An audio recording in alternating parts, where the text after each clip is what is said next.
Assalamualaikum warahmatullahi wabarakatuh. Anak-anak sedang menyaksikan channel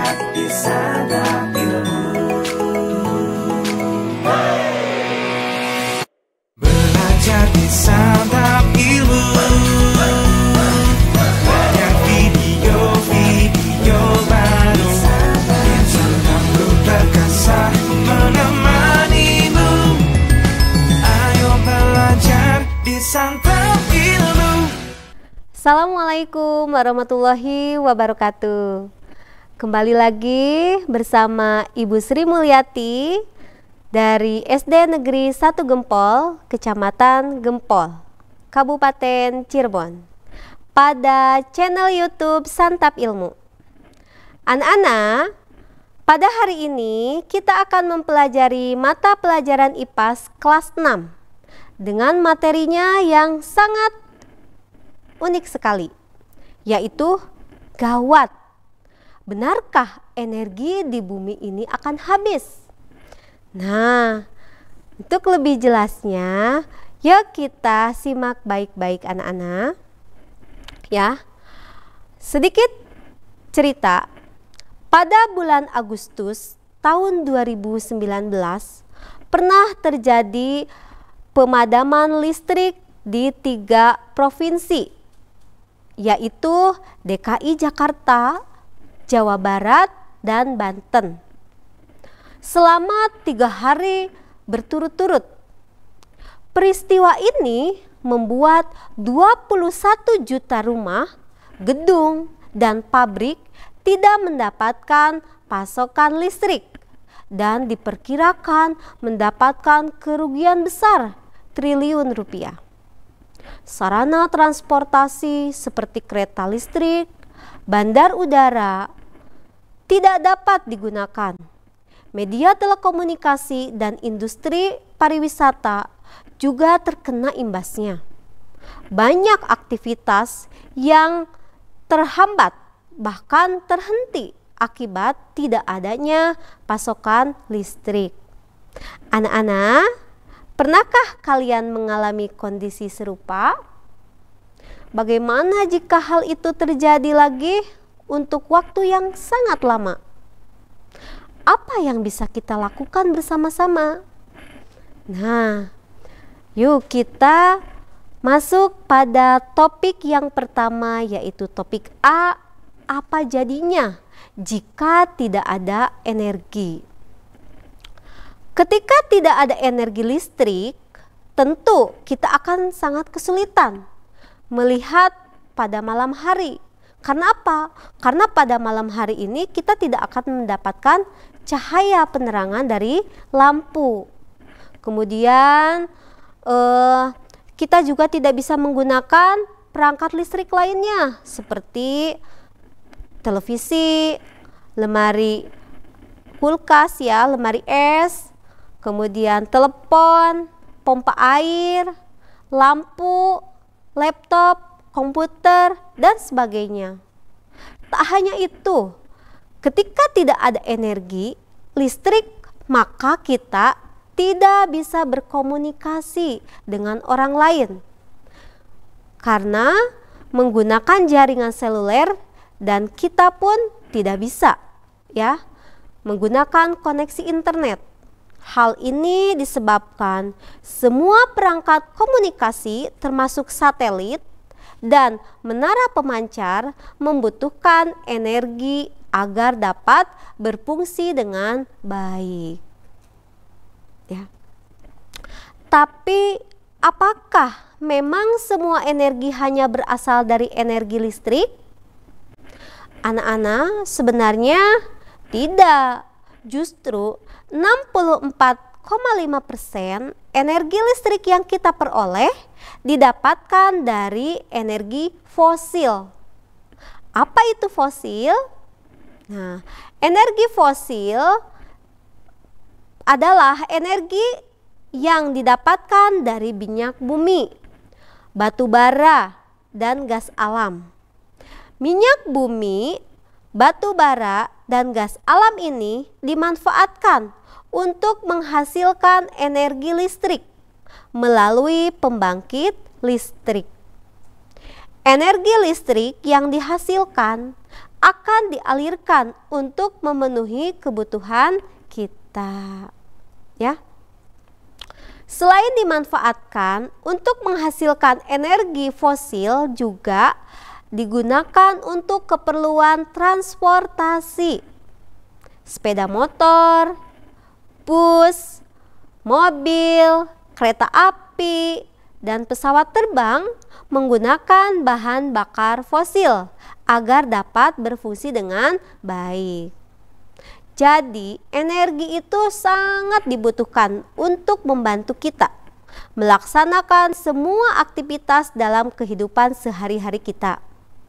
Mulai dari kita bangun tidur, mandi, sarapan, berangkat sekolah, ya, sampai kita pulang kembali ke rumah, ya, kita memanfaatkan energi, ya.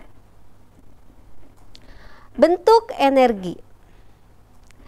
Energi sangat penting untuk membantu menjalani aktivitas kita sehari-hari. Untuk menjalankan kehidupan sehari-hari, kita lebih sering menggunakan sumber energi listrik dan sumber energi fosil, ya. Padahal sebenarnya ada banyak sekali bentuk energi lain selain listrik. Seperti yang pertama, energi mekanik, yaitu energi yang terlihat dalam suatu proses pergerakan mekanis. Contohnya, energi yang terlibat ketika kita mendorong meja, menarik kursi, mengangkat meja, dan sebagainya. Yang kedua, energi termal adalah energi yang berkaitan dengan perpindahan panas dari suatu benda ke benda lainnya, ya. Contohnya, energi kita menghidupkan lilin, menyalakan kompor, ya, memanggang daging, dan sebagainya. Yang ketiga, energi kimia. Energi kimia ini yang terlibat dalam suatu reaksi kimia. Contohnya, penggunaan energi fosil dalam kehidupan sehari-hari. Nah, yang keempat, energi nuklir adalah zat kimia yang bisa menghasilkan panas dalam jumlah yang besar. Energi panas yang dihasilkan nuklir ini bisa dipakai untuk menghasilkan listrik. Nah, ini adalah salah satu contoh gambar, ya, yang menggunakan energi nuklir, ya. Anak-anak, energi ini sangat berpengaruh keberadaannya dalam kehidupan manusia. Kenapa? Karena energi tidak dapat dihilangkan, ya, atau dimusnahkan, melainkan dapat mengalami perubahan bentuk. Ya, selain sebagai sumber listrik, peran energi juga sangat besar dalam kehidupan kita. Di antaranya, penggerak tubuh manusia, yaitu energi otot. Dengan energi otot, manusia dapat menggerakkan anggota tubuhnya, misalnya kaki untuk berjalan. Yang kedua, energi cahaya matahari. Energi cahaya matahari ini membantu proses fotosintesis pada tumbuhan. Oke, yang ketiga, sumber bahan bakar alat transportasi. Berbagai jenis alat transportasi dapat bergerak oleh bahan bakar fosil. Dan yang keempat, membantu manusia untuk berkomunikasi dan mempermudah mencari informasi dengan adanya perubahan energi listrik pada komputer atau telepon pintar. Ya, anak-anak, Kita lanjutkan pada topik yang kedua, yaitu topik B. Benarkah energi akan habis? Ketika tidak ada energi yang mengalir ke rumah kita, tidak ada energi listrik, apa yang kalian rasakan? Kalian pengen nonton TV, tidak ada listrik, bisa berjalan tidak? Tentu tidak ya. Anak-anak, ketika tidak ada energi listrik yang mengalir ke rumah kita, maka semua peralatan yang membutuhkan energi listrik itu seperti telepon genggam, televisi, lampu, ya, penanak nasi dan sebagainya itu ya tidak bisa memancarkan sinyal telekomunikasi, ya. Hal ini semuanya tidak dapat digunakan anak-anak. Hal ini terjadi karena sebagian besar perlengkapan tersebut menggunakan energi listrik. Jadi, jika energi listrik benar-benar habis, maka kehidupan kita akan sangat terganggu. Betul? Betul ya? Sumber energi fosil. Berdasarkan data yang dihimpun oleh International Energy Agency, ternyata sumber energi listrik yang kita gunakan dalam kehidupan sehari-hari sebagian besar berasal dari bahan bakar fosil, seperti batu bara, gas alam, dan minyak bumi.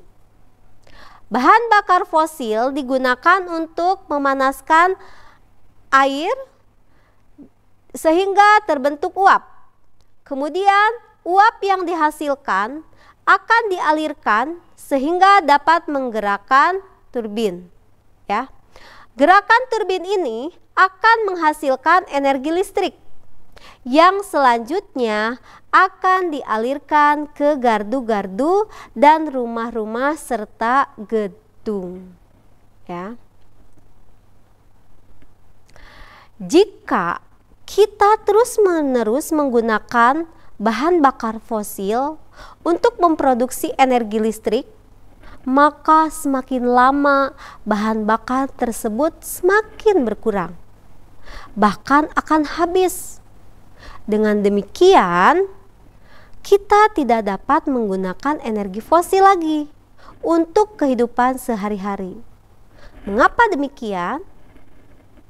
Ya, karena bahan bakar fosil seperti minyak bumi, gas alam, dan batu bara merupakan zat-zat yang tersimpan di dalam kerak bumi.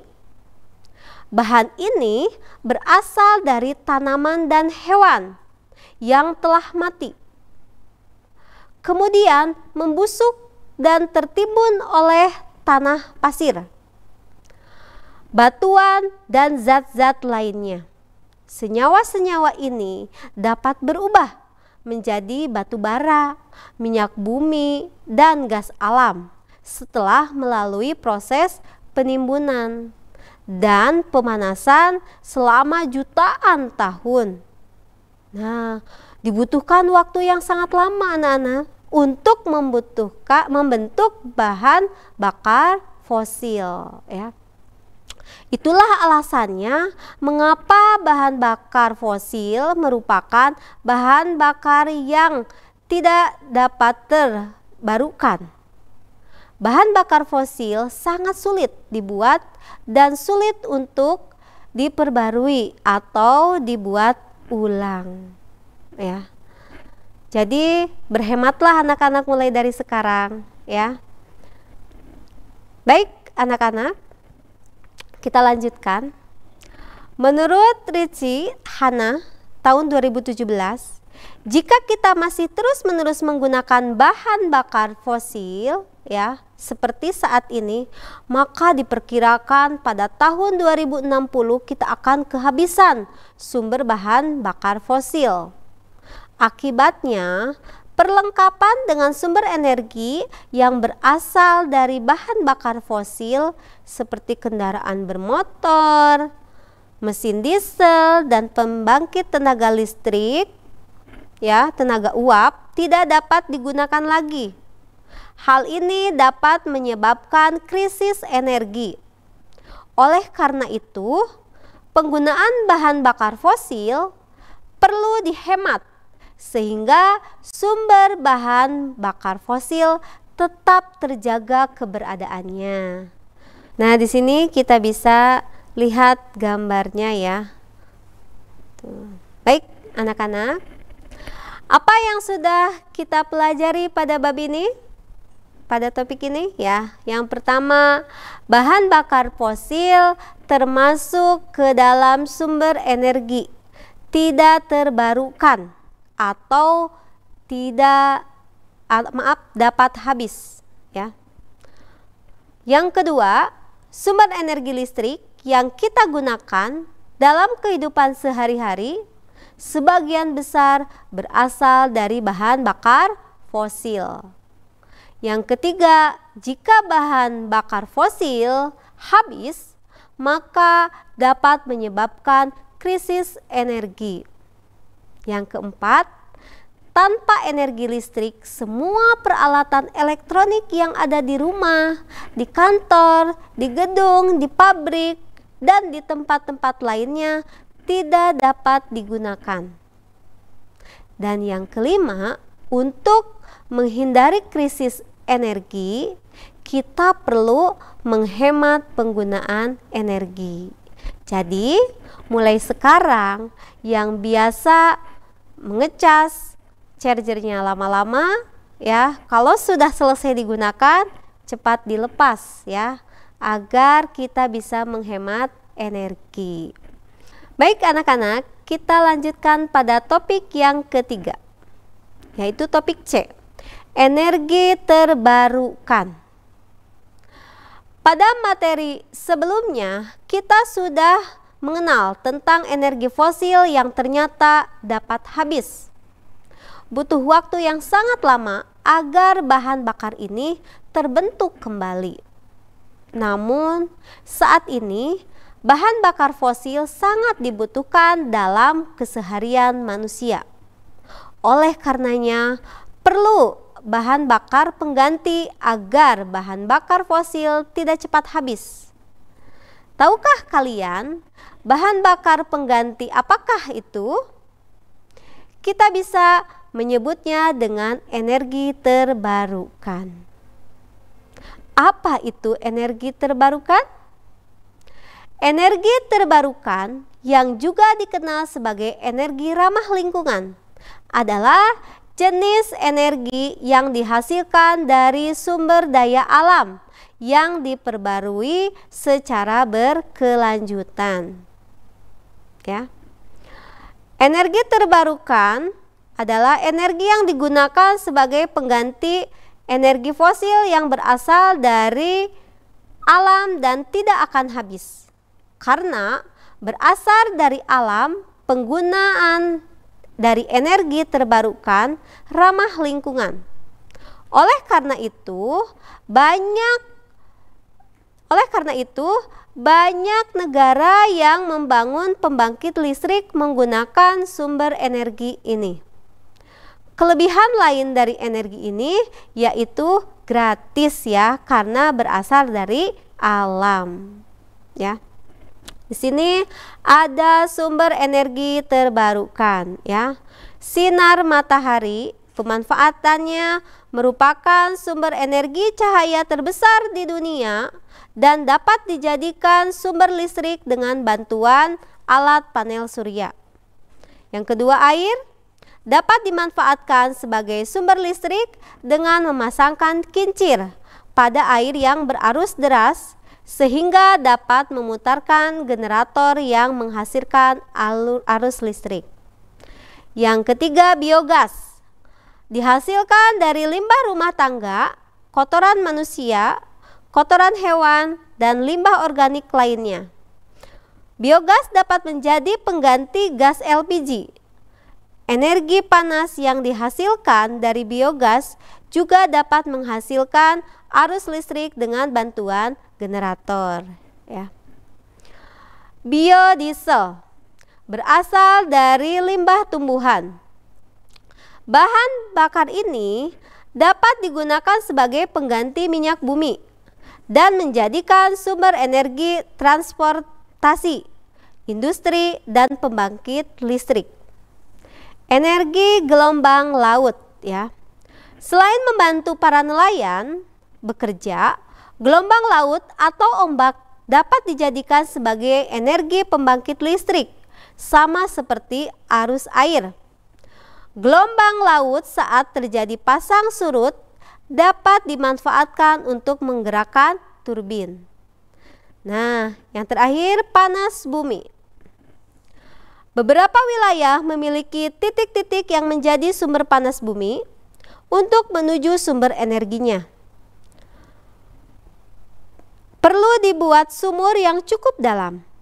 Kemudian energi panas ini dialirkan melalui pipa dan menggerakkan turbin sehingga menghasilkan arus listrik. Sumber energi ini dapat menggantikan batu bara di PLTU. Ya. Baik anak-anak, manfaat energi terbarukan. Yang pertama, pengurangan emisi. Energi terbarukan membantu mengurangi emisi gas rumah kaca. Kedua, pentingnya menjaga sumber daya alam untuk berkelanjutan. Yang ketiga, energi terbarukan berdampak positif pada pekerjaan dan pertumbuhan ekonomi. Nah, tantangan dan kendalanya. Ketidakstabilan pasokan atau surya, angin, kondisi alam. Kemudian penyimpanan energi ini diperlukan sistem penyimpanan energi yang efisien. Dan biaya awal yang tinggi ya. Biaya investasi awal untuk infrastruktur energi terbarukan seperti panel surya atau turbin angin dapat tinggi. Nah, anak-anak, pengaruh positif energi terbarukan terhadap lingkungan. Yang pertama, reduksi emisi gas rumah kaca, peningkatan kualitas udara, pengurangan polusi air, konservasi sumber daya alam. Itu lanjutan, perlindungan ekosistem, kehidupan satwa liar yang lebih sedikit, pengurangan risiko bencana alam. Ya. Contoh proyek energi terbarukan. Ya. Yang pertama, pembangkit listrik tenaga air. Yang kedua, solar impulse. Yang ketiga, pembangkit listrik tenaga angin. Nah, itulah anak-anak ya, materi pada topik yang terakhir. Apa yang sudah kita pelajari? 1. Energi terbarukan adalah energi yang digunakan sebagai alternatif dari energi fosil dan tidak akan habis. Yang kedua, kelebihan energi terbarukan yaitu sumbernya berasal dari tersedia di alam, gratis dan ramah lingkungan. Yang ketiga, matahari, angin, air, biogas, biodiesel, dan panas bumi merupakan sumber energi terbarukan. Keempat, pemanfaatan energi terbarukan sangat bergantung pada kondisi dan kekayaan alam setiap daerah. Dan yang kelima, pemanfaatan energi terbarukan menjadi sumber listrik membutuhkan teknologi dan waktu yang tidak sebentar. Oleh karena itu, kita tetap harus menghemat dalam menggunakan energi. Baik, anak-anak, mari kita wujudkan dunia yang lebih baik lagi. Sekian pembelajaran pada hari ini. Semoga apa yang Ibu Sri sampaikan bisa dipahami dan bermanfaat untuk kalian. Jangan lupa selalu mengikuti pembelajaran pada channel YouTube Santap Ilmu. Terima kasih. Wassalamualaikum warahmatullahi wabarakatuh. Terus dukung channel Santap Ilmu dengan like, subscribe, dan share konten-konten kami ke teman-teman kamu ya. Sampai bertemu di konten berikutnya. Ayo belajar di Santap Ilmu.